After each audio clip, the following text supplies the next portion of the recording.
പ്രമേഹം എന്ന് പറയുന്നത് പൈസക്കാരുടെ പണക്കാരുടെ ഒരു രോഗമാണ്. സാധാരണക്കാർക്ക് അത് വരത്തില്ല. എടുക്കേണ്ട കാര്യങ്ങളുടെ അളവൊന്ന് ശ്രദ്ധിച്ചിട്ട് ഉള്ളതിനെ ഒന്ന് കത്തിച്ച് കളഞ്ഞാൽ പ്രമേഹമില്ല, ക്ലിയർ ആണ്. കംപ്ലീറ്റ് ആയിട്ട് ക്യൂർ ചെയ്യും. പലരുടെ മെഡിസിൻ എടുക്കുന്നുണ്ട്, ഭാവിയിൽ അവർ കിഡ്നി ഫെയിലിയർ ആയിട്ടാണ് മരിക്കുന്നത്. സ്ത്രീകളിലാണെങ്കിൽ ഒരു 40 തൊട്ട് 60 വയസ്സിനുള്ള ഗ്യാപ്പിലാണെങ്കിൽ അവർക്ക് ഫൈബ്രോയിഡ്സ് ഉണ്ടാവും, യൂട്രസിലെ മുഴ. ഒരു 20 തൊട്ട് 40 വയസ്സുള്ള ഏജ് ഗ്രൂപ്പ് ആണെങ്കിൽ അവർക്ക് ഓവറിയൻ സിസ്റ്റ് ഉണ്ടാവും, PCOD റിലേറ്റഡ് ആയിട്ടുള്ള പ്രശ്നം ഉണ്ടാവും. 2000 രൂപയ്ക്ക് 200 ടെസ്റ്റുകൾ. അത് എന്തിനാണ്? ഒരു ആവശ്യമില്ലാത്ത കാര്യമാണ്. HB ചെക്ക് ചെയ്യുന്നതിനെക്കാട്ടിലും ഇമ്പോർട്ടൻ്റ് ആയിട്ട് ആവശ്യമുള്ളത് അയൺ, ഫെർട്ടിൻ, ഇരുമ്പ് സത്ത് ബോഡിയിൽ ഇല്ല എന്നുണ്ടെങ്കിൽ അവർക്ക് മുടി കൊഴിച്ചിലുണ്ടാവും, ക്ഷീണം വരും, നെഞ്ചിടിപ്പ്, കിതപ്പ് ഒക്കെ ഉണ്ടാവും. പീരിയഡ്സിന് സമയത്തുള്ള ബ്ലീഡിങ് പ്രശ്നങ്ങൾ തുടങ്ങും. തൈറോയിഡിന്റെ കാര്യത്തിൽ T3, T4, TSH എന്ന് പറയുന്ന നോർമൽ ടെസ്റ്റാണ് എപ്പോഴും ചെയ്യുന്നത്. ഇത് ചെയ്യുമ്പോൾ ഭൂരിഭാഗം ആൾക്കാരുടേത് നോർമൽ റേഞ്ചിലാണ് കിടക്കുന്നത്. എന്നാലും ക്ഷീണം, ബുദ്ധിമുട്ട്, മുടി കൊഴിച്ചിൽ, ടെൻഷൻ കൂടുന്നത്, ഉറക്ക പ്രശ്നം എല്ലാം കാണിക്കും. ഫാറ്റ് ലിവർ തുടങ്ങി, തൈറോയിഡിലെ വേരിയേഷൻസ് ഒക്കെ വന്ന്, വെയിറ്റും കൂടി, വെരിക്കോസ് തുടങ്ങി, ഈ സിസ്റ്റുകളും ഫൈബ്രോയിഡുകളൊക്കെ ഉണ്ടായി, ഇങ്ങനെ നെക്സ്റ്റ് വരുന്നൊരു രീതിയാണ്. അല്ലാതെ ഡയബറ്റീസ് എന്ന് പറയുന്നത് ആദ്യം വരുന്നൊരു കാര്യമല്ല. ഹെൽത്ത് മലയാളത്തിലേക്ക് സ്വാഗതം. ഇന്ന് നമ്മളോടൊപ്പം ഉള്ളത് ലൈഫ് സ്റ്റൈൽ ഫിസിഷ്യനും ഫങ്ഷണൽ മെഡിസിൻ എക്സ്പേർട്ടുമായ ഡോക്ടർ മനോജ് ജോൺസൺ ആണ്. Sir, welcome. Thank you. ഇന്ന് നമ്മൾ സംസാരിക്കാൻ പോകുന്നത് കുറച്ച് റിലവൻ്റ് ആയിട്ടുള്ള ഹെൽത്തി ക്വസ്റ്റ്യൻസ് ആണ്. ആദ്യം തന്നെ നമുക്കറിയാമല്ലോ, ഡയബറ്റീസ് ഒരു ലൈഫ് സ്റ്റൈൽ ഡിസീസാണ്. ഡയബറ്റീസ് നമുക്ക് ഫങ്ഷണൽ മെഡിസിൻ കൊണ്ട് എന്തെങ്കിലും മാറ്റം വരുത്താൻ പറ്റുമോ? ഓക്കെ, പ്രത്യേകിച്ചും ഡയബറ്റീസ് എന്ന് പറയുമ്പം ശരിക്കും ഒരു ലൈഫ് സ്റ്റൈൽ ഡിസീസ് ആണ്. പക്ഷേ ഈ ലൈഫ് സ്റ്റൈൽ ഡിസീസ് എന്ന് പറഞ്ഞാലും ഡയബറ്റിക് എന്ന് പറയുന്നത് ഒരു ഇൻസുലിൻ റെസിസ്റ്റൻസ് എന്ന് പറഞ്ഞൊരു കണ്ടീഷൻ്റെ 6ാമത്തെയോ 7ാമത്തെയോ ഒക്കെ പ്രശ്നമാണ്. എന്ന് വെച്ചാൽ നമ്മളിത് കൊല്ലങ്ങളോളം എടുത്ത് ഉണ്ടാകുന്നൊരു പ്രശ്നമാണ്. ആ ലൈഫ് സ്റ്റൈൽ ഡിസീസിൽ ആദ്യം വരുന്നത് ഫാറ്റ് ലിവറാണ്. പലരുടെയും നോക്കുമ്പം ഫാറ്റ് ലിവർ കാണും. അത് കഴിഞ്ഞ് ഇവർക്ക് പാരമ്പര്യമായിട്ട് ഏതെങ്കിലും രീതിയിൽ തൈറോയ്ഡ് പ്രശ്നങ്ങളോ വെരിക്കോസ് പ്രശ്നങ്ങളോ അങ്ങനെയൊക്കെ ഉണ്ടെങ്കിൽ നെക്സ്റ്റ് വരുന്ന കാര്യമാണ് തൈറോയ്ഡ് പ്രശ്നം എന്ന് പറയുന്നത്, അല്ലെങ്കിൽ വെരിക്കോസ്. നെക്സ്റ്റ് വരുന്നത് എന്ന് പറയുന്നത് ആ സമയം കൊണ്ടാണ് വെയിറ്റ് കൂടാൻ തുടങ്ങുന്നത്. ഒരു 80% ആൾക്കാരുടെ വെയിറ്റ് കൂടും. അതും ഈ ഇൻസുലിൻ റെസിസ്റ്റൻസ് എന്ന് പറഞ്ഞൊരു കണ്ടീഷനാണ്. അത് കഴിഞ്ഞേച്ച് വരുന്നൊരു കണ്ടീഷൻ എന്ന് പറയുന്നത് സ്ത്രീകളിലാണെങ്കിൽ ഒരു 40 തൊട്ട് 60 വയസ്സിനുള്ള ഗ്യാപ്പിലാണെങ്കിൽ അവർക്ക് ഫൈബ്രോയിഡ്സ് ഉണ്ടാവും, യൂട്രസിലെ മുഴ. ഒരു 20 തൊട്ട് 40 വയസ്സുള്ള ഏജ് ഗ്രൂപ്പ് ആണെങ്കിൽ അവർക്ക് ഓവറിയൻ സിസ്റ്റ് ഉണ്ടാവും, PCOD റിലേറ്റഡ് ആയിട്ടുള്ള പ്രശ്നം ഉണ്ടാകും. ഇത് കഴിഞ്ഞേച്ച് നെക്സ്റ്റ് വരുന്നൊരു പ്രശ്നമാണ് ഡയബറ്റീസ്. അല്ലാതെ ഡയബറ്റീസ് എന്ന് പറയുന്നത് ആദ്യം വരുന്നൊരു കാര്യമല്ല. അതായത് കഴിഞ്ഞ മാസം ഞാൻ ചെക്ക് ചെയ്തു പ്രമേഹമില്ല, ഈ മാസം ചെക്ക് ചെയ്തപ്പോൾ പ്രമേഹമുണ്ട്, അങ്ങനെ വരുന്നൊരെണ്ണമേ അല്ല. ഫാറ്റ് ലിവർ തുടങ്ങി, തൈറോയിഡിലെ വേരിയേഷൻസ് ഒക്കെ വന്ന്, വെയിറ്റും കൂടി, വെരിക്കോസ് തുടങ്ങി, ഈ സിസ്റ്റുകളും ഫൈബ്രോയിഡുകളൊക്കെ ഉണ്ടായി, ഇങ്ങനെ നെക്സ്റ്റ് വരുന്നൊരു രീതിയാണ്. അപ്പം നമ്മൾ ഡയബറ്റീസിനെ മാത്രം റിവേഴ്സ് ചെയ്യുക എന്ന് പറയുന്നത് നടക്കുന്ന കാര്യമല്ല. അത് ഈ ഒരു പ്രോസസ്സിലൂടെ എല്ലാം തിരിച്ചിങ്ങി വരണം. അപ്പോൾ അതിനകത്ത് നമ്മൾ വെയിറ്റ് ഉണ്ടെങ്കിൽ വെയിറ്റ് കുറയ്ക്കണം, തൈറോയ്ഡ് ഫംഗ്ഷനൊക്കെ ഒന്ന് നോർമലാക്കി കൊണ്ടുവരണം, ഫാറ്റ് ലിവർ കുറയണം, ഡയറ്റിനകത്ത് വേരിയേഷൻ വരുത്തണം. ഇപ്പം ഏറ്റവും കൂടുതൽ ഷുഗർ ബോഡിയിൽ യൂസ് ചെയ്യുന്ന ഒരു സ്റ്റോർ ചെയ്യുന്നതും യൂസ് ചെയ്യുന്ന ഒരു ഓർഗൻ എന്ന് പറയുന്നത് മസിൽസാണ്. പല ആൾക്കാർക്കും ഡയബറ്റീസ് വരാനുള്ള മെയിൻ കാരണം എന്ന് പറഞ്ഞാൽ മസിൽ അനങ്ങാത്തതുകൊണ്ടാണ്. അപ്പോൾ അറ്റ്ലീസ്റ്റ് നമ്മൾ കൂടുതലും ഇരുന്ന് ജോലി ചെയ്യുന്ന ഒരാൾക്കാരാണെന്നുണ്ടെങ്കിൽ കുറച്ച് നാളുകൾ കൊണ്ട് തന്നെ അവർക്ക് പ്രമേഹം ഉണ്ടാവും. ആ മസിലിൽ സ്റ്റോർ ചെയ്തിരിക്കുന്ന ഷുഗറിനെ നമ്മൾ കത്തിച്ച് കളഞ്ഞെങ്കിൽ മാത്രമേ ബ്ലഡിലുള്ള ഷുഗറിനെ എടുത്ത് മസിലിൽ സ്റ്റോർ ചെയ്ത് വെക്കത്തുള്ളൂ. പണ്ടത്തെ കാലത്ത് എങ്ങനെയാണെന്ന് വെച്ചാൽ അന്ന് ഇതേപോലത്തെ ടാർഗറ്റ് അച്ചീവ് ചെയ്യണം, അല്ലെങ്കിൽ ശമ്പളം മേടിക്കണം, അല്ലെങ്കിൽ ഒരു സ്ഥലത്തുനിന്ന് വേറെ സ്ഥലത്ത് പോയിട്ട് ജോലി ചെയ്യണം, ഇങ്ങനത്തെ കാര്യങ്ങളൊന്നുമില്ല. പണ്ടെന്ന് പറയുന്നത് നമ്മൾ വേട്ടയാടുക, ഭക്ഷണം കഴിക്കുക, അവനവൻ രക്ഷപ്പെടാനുള്ള കാര്യങ്ങൾ ചെയ്യുക, ഇതൊക്കെ മാത്രമേ ഉണ്ടായിരുന്നുള്ളൂ. അങ്ങനെ വരുമ്പോൾ അവിടെ ഏറ്റവും കൂടുതൽ ആവശ്യം ഉണ്ടായിരുന്നത് മസിലിൽ സ്റ്റോർ ചെയ്യാനായിട്ടുള്ള എനർജിയാണ്. ആ എനർജി എന്ന് പറയുന്നത് ഭക്ഷണത്തിൽ കിട്ടുമെങ്കിലും അത് നമ്മൾ ഒരു പട്ടി കടിക്കാൻ വന്നു, അല്ലെങ്കിൽ ഒരു കടുവ പിടിക്കാൻ വന്നു, അല്ലെങ്കിൽ ഒരു പാമ്പ് കടിക്കാൻ വന്നു എന്നൊക്കെ പറയുമ്പോൾ ഓടി രക്ഷപ്പെടാൻ വേണ്ടിയിട്ടുള്ള ഒരു ആയുധമാണത്. അങ്ങനെ കുറേ ആക്ടിവിറ്റി ഉള്ളത് കൊണ്ട് ആ മസിൽ അതെല്ലാം കത്തിച്ച് കളയുന്നത് കൊണ്ട് അവർക്ക് പ്രമേഹമില്ല. പണ്ടത്തെ പോട്ടെ, ഇപ്പോൾ ഒരു 100 കൊല്ലത്തെ മുന്നോട്ടെടുത്താലും അന്ന് പറയുന്ന കാര്യം എന്ന് വെച്ചാൽ പ്രമേഹം എന്ന് പറയുന്നത് ഒരു പൈസക്കാരുടെ പണക്കാരുടെ ഒരു രോഗമാണ്. സാധാരണക്കാർക്ക് അത് വരത്തില്ലായിരുന്നു. കാരണം എന്ന് വെച്ചാൽ അവർ ശരീരം അനങ്ങി പണിയെടുത്ത് ചെയ്യുന്നത് കൊണ്ട് പൈസ ഉള്ളവരും അത്യാവശ്യം പണിക്കാരെ വെച്ച് ജോലി ചെയ്യുന്നവരൊക്കെ എന്നാന്ന് പറഞ്ഞാൽ അവർ അനങ്ങാതിരിക്കുന്നത് കൊണ്ടാണ്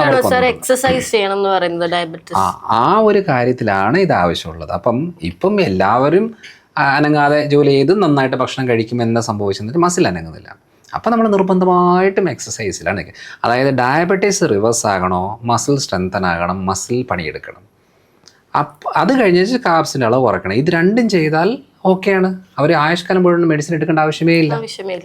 കാരണം എന്ന് വെച്ചാൽ നമ്മൾ ഇത് രണ്ടും ചെയ്യാത്തത് കൊണ്ടാണ്.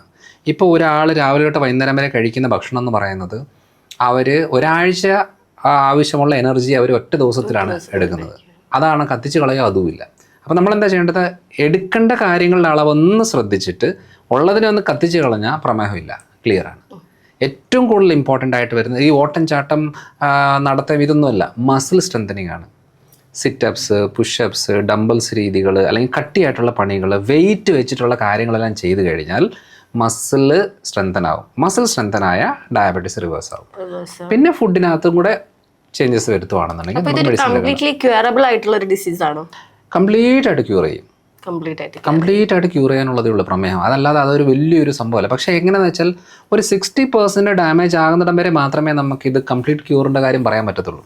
കുറച്ച് കഴിഞ്ഞിട്ട് പ്രമേഹമൊക്കെ തുടങ്ങി കുറേ കഴിഞ്ഞ് കഴിയുമ്പോഴത്തേനും കാഴ്ച മങ്ങാൻ തുടങ്ങും, കാലിന് പുകച്ചിലും മരപ്പൊക്കെ തുടങ്ങും, പുരുഷന്മാർക്കാണെങ്കിൽ ഉദാഹരണ പ്രശ്നങ്ങൾ തുടങ്ങും, കണ്ണിലെ നമ്മുടെ എന്താ പറയുക ബ്ലറാകാൻ തുടങ്ങും, ഷോൾഡറൊക്കെ സ്റ്റിഫാകാൻ തുടങ്ങും.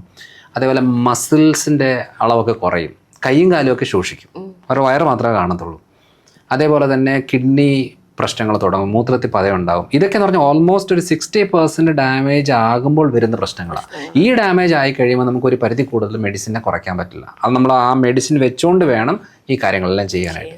എപ്പോഴും ശ്രദ്ധിക്കേണ്ട കാര്യം എന്ന് വെച്ചാൽ നോർമലായിട്ട് മെഡിസിൻ എടുത്ത് എക്സസൈസും ചെയ്ത് ഫുഡും നോക്കിക്കഴിഞ്ഞാൽ നമുക്ക് വലിയ കുഴപ്പമില്ലാതെ പോകാൻ പറ്റും. ഇല്ലെങ്കിൽ എന്ന് വെച്ചാൽ കുറച്ച് കഴിയുമ്പോൾ തന്നെ മെഡിസിൻസിൻ്റെ എണ്ണം കൂടുക. ആദ്യം ഒരു ചെറിയ ഡോസ് വെച്ചായി തുടങ്ങുന്നത് പ്രമേഹത്തിന്, അത് ഒരു നേരം കഴിച്ചാൽ മതി എന്നുള്ള രീതിയിൽ വരും. പിന്നെ ഒരു നേരം ഒന്നും മതിയാകത്തില്ല, 2 നേരം ആക്കണം. 2 നേരം ആക്കിയിട്ട് അതിൻ്റെ കൂടെ വേറെ മരുന്നൊക്കെ കയറും. പിന്നെ പറയും ഇൻസുലിൻ വേണം, ഇത് മതിയാവുന്നില്ല. അപ്പോൾ ഇൻസുലിൻ ഒരു കുറച്ച് ചെറിയ ഡോസ് 5 യൂണിറ്റ് വെച്ച് മതി എന്ന് പറയും. ഇത് 5 യൂണിറ്റ് 2 നേരമാക്കും, പിന്നെ അത് 3 നേരമാക്കും. അത് ഒത്തിരി യൂണിറ്റുകളിൽ ഇങ്ങനെ കയറും. ആദ്യത്തെ ഗുളികയുടെ അളവ് കൂടുമ്പോഴേ ഓർത്തോണം കൈവിട്ട് പോയെന്ന്. കാരണം അവിടെ ലൈഫ് സ്റ്റൈൽ മാറ്റാനോ ഫുഡ് ഹാബിറ്റ്സ് മാറ്റാനോ മസിൽ സ്ട്രെങ്തൻ ചെയ്യാനൊന്നും അല്ല നോക്കുന്നത്. ഗുളിക ഡോസ് കൂട്ടിയിട്ട് കുറയ്ക്കാനാണ് നോക്കുന്നത്. ഷുഗർ അത് മാറില്ല, അത് ഡാമേജ് കൂടത്തേ ഉള്ളൂ. അതുകൊണ്ട് നമ്മൾ ഒരു വ്യക്തിയുടെ ഡയബറ്റിക്കിൻ്റെ ഡാമേജ് എത്രയെന്ന് അളന്ന് നോക്കിയിട്ടാണ് നമ്മൾ പറയുന്നത് ഇത് റിവേഴ്സ് ചെയ്യാൻ പറ്റുമോ ഇല്ലയോ, അല്ലെങ്കിൽ മെഡിസിനിലൂടെ പോകണോ, അല്ല മറ്റു കാര്യങ്ങളുടെ സപ്പോർട്ട് വേണോ വേണ്ടയോ എന്നുള്ളതാണ് പറയാൻ പറ്റുന്നത്. അല്ലാതെ എല്ലാവരോടും കണ്ണടച്ച് നമുക്ക് പ്രമേഹം ശരിയാക്കാം എന്നുള്ള രീതി പറ്റത്തില്ല. എന്നാലും ഞങ്ങൾ മെയിനായിട്ടും ഫോക്കസ് ചെയ്യുന്നത് നിങ്ങൾ മെഡിസിൻ എടുത്തോ കുഴപ്പമില്ല, മെഡിസിൻ്റെ എണ്ണം കുറയ്ക്കുക, അതേപോലെ ഡയറ്റും കാര്യങ്ങളും നോക്കിയിട്ട് ചെയ്താലും ഈ ഡാമേജ് ശരിയാക്കണം. പലരുടെയും മെഡിസിൻ എടുക്കുന്നുണ്ട്, ഭാവിയിൽ അവർ കിഡ്നി ഫെയിലിയർ ആയിട്ടാണ് മരിക്കുന്നത്. അവർ പ്രമേഹത്തിന് മരുന്ന് എടുക്കുന്നു, ആശുപത്രി പോകുന്നു, ഡോക്ടറെ കാണുന്നു, റെഗുലർ ചെക്കപ്പുകളെല്ലാം ചെയ്യുന്നു, എന്നാലും അവർക്ക് അറ്റാക്ക് അല്ലെങ്കിൽ കിഡ്നി ഫെയിലിയർ. ഈ രണ്ടും വളരെ കോമൺ ആണ് ഡയബറ്റിക്കാർക്ക്. അപ്പം ഈ മരുന്നും ആശുപത്രിയും ഡോക്ടർമാരെല്ലാവരും കാണും, ഇവർ കാണില്ല. അപ്പോൾ എന്നാ ചെയ്യണമെന്ന് വെച്ചാൽ ഈ അവയവങ്ങളെ പ്രവർത്തിപ്പിച്ചെടുക്കാനുള്ള വഴികൾ ചെയ്തില്ലെങ്കിൽ അവർക്ക് ലൈഫ് ആസ്വദിക്കാൻ പറ്റത്തില്ല. അപ്പം ഞങ്ങൾ മെയിനായിട്ട് ഫോക്കസ് ചെയ്യുന്നത് ഈ റിപ്പയർ പണികളാണ്. അപ്പോൾ സാർ, ഈ ജനറ്റിക്സും ഡയബറ്റീസും തമ്മിൽ എന്തെങ്കിലും കണക്ഷൻ ഉണ്ട്? കാരണം ഇപ്പോൾ 10 വയസ്സും 12 വയസ്സുള്ള കുട്ടികൾ ഇൻസുലിൻ എടുക്കുന്ന കാര്യം എനിക്കറിയാം. അപ്പോൾ അതെന്തുകൊണ്ടായിരിക്കും? അതായത് ഇതിനകത്ത് ടൈപ്പ് 2 ഡയബറ്റീസ് എന്ന് പറയുന്നതാണ് ഈ ലൈഫ് സ്റ്റൈൽ ഡിസീസുമായിട്ട് ബന്ധപ്പെട്ട് വരുന്നത്. ടൈപ്പ് 1 ഡയബറ്റീസ് എന്ന് പറയുന്നത് നമ്മുടെ ശരീരത്തിലെ പ്രതിരോധ ശക്തി ഈ നമ്മുടെ എന്താ പറയുക പാൻക്രിയാസ് എന്ന് പറയുന്നൊരു അവയവത്തിന് ഡാമേജ് ചെയ്യുകയാണ്. ഡാമേജ് ചെയ്ത് കഴിഞ്ഞാൽ അതിൽ നിന്ന് ഇൻസുലിൻ പ്രൊഡക്ഷൻ നടക്കാതെ വരുമ്പം പ്രമേഹം തുടങ്ങും. അത് ചെറിയ പ്രായത്തിൽ തുടങ്ങുന്നൊരു കാര്യമാണ്. അതും ജീവിതശൈലിയായിട്ട് യാതൊരു ബന്ധവുമില്ല. അപ്പം നമ്മൾ എന്ത് ചെയ്യണമെന്ന് വെച്ചാൽ അത് ഓട്ടോഇമ്യൂൺ പ്രശ്നം എന്നാണ് അതിന് പറയുന്നത്. ബോഡിയെ എന്താ പറയുക കൺഫ്യൂഷനായിട്ട് ചെയ്യുന്നതാണ്. അപ്പം കഴിഞ്ഞ തവണ ഒരു ലേഡി വന്നിട്ടുണ്ട്, 21 വയസ്സാണ്. അവരുടെ എന്താ പറയുക പ്രഗ്നൻസി റിലേറ്റഡ് ആയിട്ടുള്ള ബന്ധപ്പെട്ട് ബ്ലീഡിങ്ങുമായിട്ട് ബന്ധപ്പെട്ട് മെറിന എന്ന് പറയുന്നത് ഇൻസേർട്ട് ചെയ്തിട്ടേക്കുമായിരുന്നു.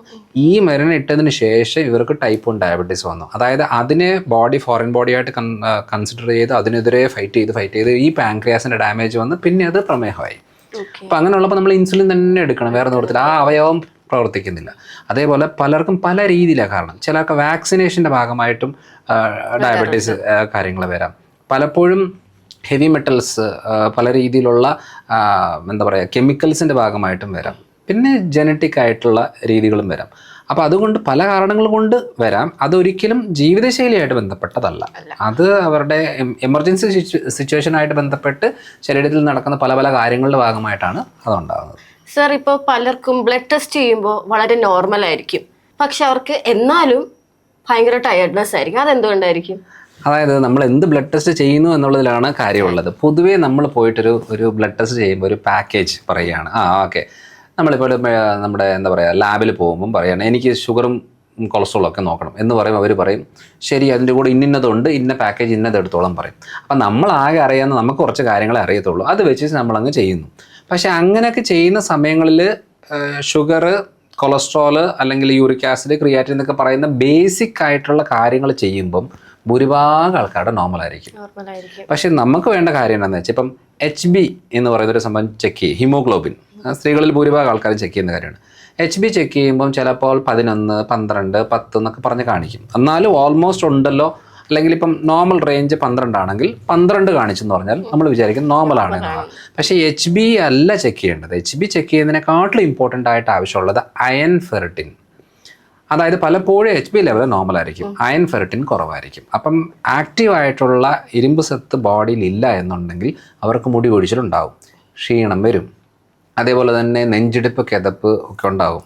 പീരിയഡ്സിന് സമയത്തുള്ള ബ്ലീഡിങ് പ്രശ്നങ്ങൾ തുടങ്ങും, ഉറക്ക ബുദ്ധിമുട്ട് തുടങ്ങും. അപ്പം പല രീതിയിലുള്ള പ്രശ്നങ്ങൾ ആക്ച്വലി അത് രക്തക്കുറവാണ്, പക്ഷേ HB ചെക്ക് ചെയ്താൽ നോർമലായിരിക്കും. അതേപോലെ കിഡ്നി കണ്ടീഷൻ അത് തന്നെയാണ്.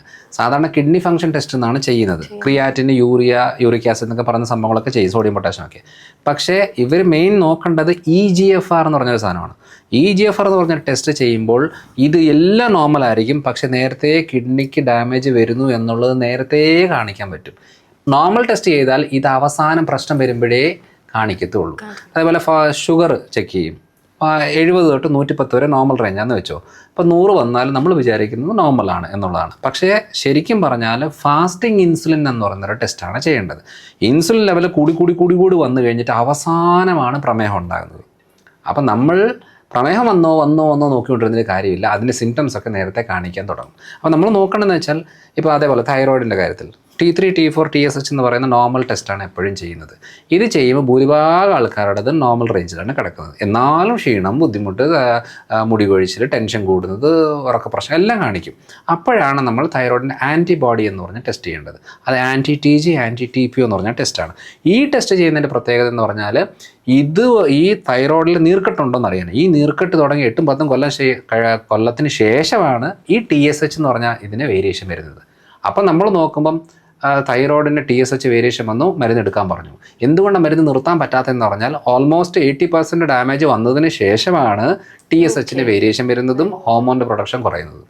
അപ്പോൾ ഈ ഡാമേജ് കിടക്കുന്നത്രയും കാലം സിംറ്റംസ് എല്ലാം വന്നുകൊണ്ടിരിക്കും, പക്ഷേ ഹോർമോൺ പ്രൊഡക്ഷൻ നോർമലായിരിക്കും. അപ്പോൾ അതുകൊണ്ടാണ് പറഞ്ഞത് എന്ത് ടെസ്റ്റ് ചെയ്യുന്നു എന്നുള്ളതിലല്ല കാര്യം, നമ്മൾക്ക് എന്ത് പ്രശ്നമുണ്ട് എന്നുള്ളത് നേരത്തെ കണ്ടുപിടിക്കാൻ പറ്റും. പ്രമേഹം എന്ന് പറയുന്നത് ഓൾമോസ്റ്റ് ഒരു 70% ബോഡിക്ക് ഡാമേജ് ആയതിനു ശേഷം വരുന്നൊരു കാര്യമാണ്. അതിന് മുമ്പേ കുറേ സാധനങ്ങൾ കാണിക്കുന്നുണ്ട്. അപ്പോൾ അതുകൊണ്ട് നമ്മൾ അതിനെക്കുറിച്ച് അറിയുന്ന സ്ഥലങ്ങളിൽ നമ്മൾ അപ്രോച്ച് ചെയ്ത് മനസ്സിലാക്കി എടുത്തിട്ടേ കാര്യമുള്ളൂ. അല്ലാതെ നമ്മൾ എത്ര വലിയ പാക്കേജ് ചെയ്യുന്നു, എത്ര വലിയ കണക്കിന് ബ്ലഡ് ടെസ്റ്റ് ചെയ്തിട്ട് കാര്യമൊന്നുമില്ല. അതൊക്കെ ജനറലായിട്ട് പറയൂലേ, 2000 രൂപയ്ക്ക് 200 ടെസ്റ്റുകൾ. അത് എന്തിനാണ്? ഒരു ആവശ്യമില്ലാത്ത കാര്യമാണ്. ആകെ 2-3 ടെസ്റ്റിൽ കാര്യം കിട്ടും. അവരുടെ സിംറ്റംസ് കേട്ടാൽ എന്താ കാര്യം എന്ന് പറയാൻ പറ്റും. ഇതാണ് അതിൻ്റെ സത്യാവസ്ഥ.